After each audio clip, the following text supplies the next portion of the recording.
Continuing the trend it started just last year, OnePlus yet again refreshed its flagship with a T version.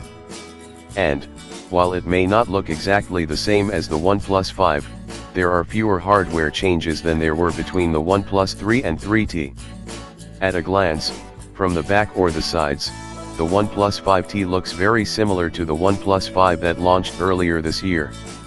It's kept the same focus on using quality materials, designed in a way to both look good and feel great sitting in your palm.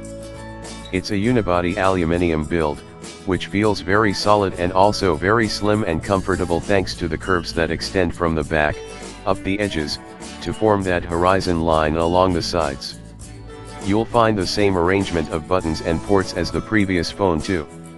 That means the volume rocker and the ever-useful alert switch are both on the left edge, while the power button and SIM tray are embedded in the opposite side. As OnePlus has been keen to point out during pre-launch teasers, there is a 3.5mm jack on the bottom edge, alongside the USB-C port and the loudspeaker. One thing we really like here, as with the previous model, is the midnight black finish. It's made up of 3 layers that are just 14 microns thick, and finished in such a way that it's resistant to both scratches and fingerprints, so your phone should look new for much longer than most other phones. If there's anything you could regard as missing in a flagship phone of 2017, it's a water and dust resistance certificate.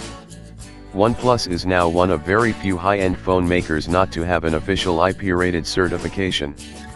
Switching to the back of the phone and you'll notice one of 2 major design changes, the ceramic fingerprint sensor. It's now placed within easy reach of your index finger on the back of the phone, and is finished to closely match the midnight black.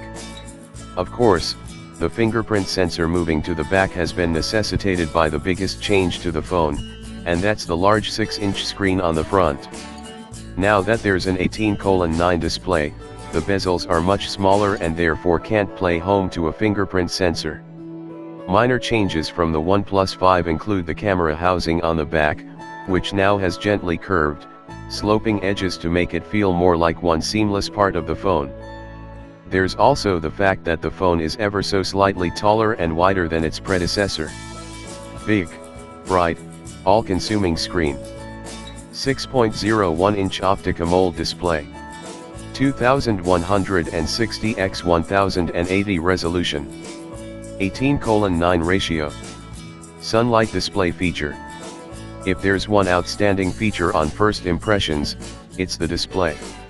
It's every bit as bright, vibrant, and contrastful as the screen on the OnePlus 5, except now it's bigger. The 18:9 ratio means it dominates the front of the phone, and has very little frame on the sides, and slim bezels on the top and bottom.